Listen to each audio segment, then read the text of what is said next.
Once upon a time, in an old village in Korea, there lived two brothers. The older brother was named Nolbu. He was very rich, but also very greedy and mean. The younger brother, Heungbu, was poor, but his heart was full of kindness and compassion. Even though they were family, Nolbu never cared for his younger brother. One day, Nolbu became angry and shouted, "You are poor and useless. You do not belong in my house." And with that, he threw Heungbu, his wife, and their children out into the street.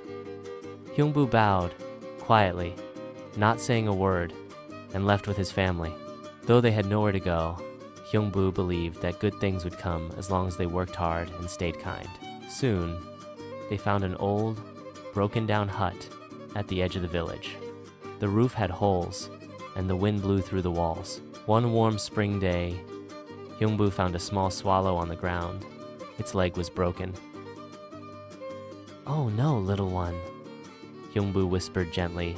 He carefully wrapped the bird's leg with thin sticks and string to make a splint. Every day, he fed the swallow and kept it warm until it could fly again. Then, the bird flew off into the sky. Summer came, and one sunny morning, the same swallow returned. In its beak, it carried a shining gourd seed. It dropped the seed in Heungbu's garden and chirped cheerfully before flying away. Heungbu and his children were amazed. They planted the seed with care. Soon, a large gourd grew, bigger than any they had ever seen. When it ripened, Heungbu took a knife and gently cut it open. To their amazement, gold coins spilled out. Silk cloth, rice, fine clothes, and delicious food came tumbling from the gourd. The family danced with joy. News of Heungbu's fortune quickly spread across the village. When Nolbu heard about it, he was filled with jealousy. "That fool got rich from a bird?"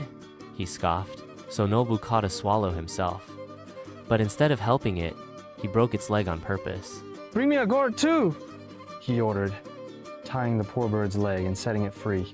Sometime later, the swallow returned and dropped a seed into Nolbu's yard. Nolbu planted it at once. 3 big gourds grew. Excitedly, Nolbu grabbed a knife and sliced open the first one.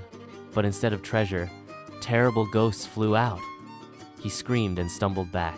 From the second gourd came snakes and bugs, hissing and crawling.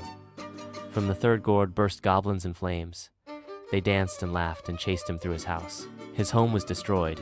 His gold turned to dust. Everything he had was gone. Broken and scared, Nolbu had no choice. He walked slowly to Heungbu's little house. There, he fell to his knees and cried, "Brother, I was foolish and cruel. Please forgive me." Heungbu looked at him with soft eyes. Without a word, he helped his brother to his feet and smiled. "We are family," he said simply. From that day on, the two brothers lived together in peace. Nolbu learned to share and to be kind. Their families laughed and played together.